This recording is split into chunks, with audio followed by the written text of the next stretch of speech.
নমস্কার। গত পহেলগামের ঘটনা নিয়ে আমি যে কটা ভিডিও করেছি এবং যা যা বলেছি ভালো করে লক্ষ্য করে দেখবেন যে প্রত্যেকটা কথাই কিন্তু সত্য বলে প্রমাণিত হয়েছে।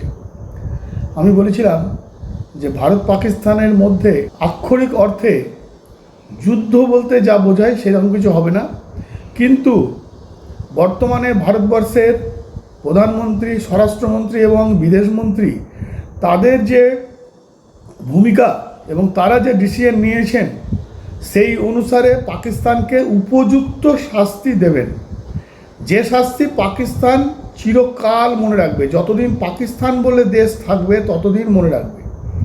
তার প্রমাণ আমরা কিন্তু ধীরে ধীরে পাচ্ছেন। গত দুদিন আগে যে সিঁদুর যে সার্জিক্যাল স্ট্রাইক হয়েছে, এটা একটা তার প্রমাণ। আবার গতকালকেও কিন্তু সেই রকম ধরনের ঘটনা আবার ঘটেছে। এবং এখনও বলছি যে আক্ষরিক অর্থে যুদ্ধ বলতে যা বোঝায় সেই রকম বিশেষ কিছু হবে না। যুদ্ধ কাকে বলে? যুদ্ধ যখন দুটো দেশের মধ্যে মানে সমান সমানভাবে লড়াই হয় তখন তাকে যুদ্ধ বলে। ভারতের কাছে পাকিস্তান কি করবে? পাকিস্তানের কিছু করার কি সত্যি সত্যি ক্ষমতা রয়েছে? তো সেই জন্য বলছি এখনও কিন্তু পাকিস্তানকে আরও ভয়ানক শাস্তি পেতে হবে। মানে প্রধানমন্ত্রী নরেন্দ্র মোদীজি, স্বরাষ্ট্রমন্ত্রী অমিত শাহজি এবং বিদেশমন্ত্রী এস জয়শঙ্করজি, ওনারা এবং আমাদের প্রতিরক্ষামন্ত্রী যিনি রাজনাথজি আছেন, তারা যে মুখ্য ভূমিকা নিয়েছেন, যে সত্যি এটা দেখনীয় এবং এটা সত্যি গর্ব করার বিষয় আমি ভারতবাসী বলে। এবং এই ধরনের গভর্নমেন্ট যদি এর পূর্বে থাকতো তাহলে পাকিস্তান তথা এই আতঙ্কবাদ কখনোই এমনভাবে মাথাচাড়া দিয়ে উঠতে পারতো না।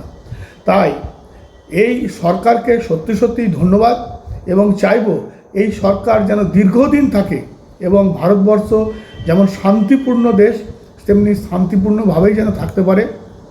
তবে যারা আতঙ্কবাদ বা এই ধরনের ঘটনাকে উস্কানি দেয়, যারা বিশৃঙ্খলা সৃষ্টি করে, তাদের যথাযথ দমন নিশ্চয়ই দরকার।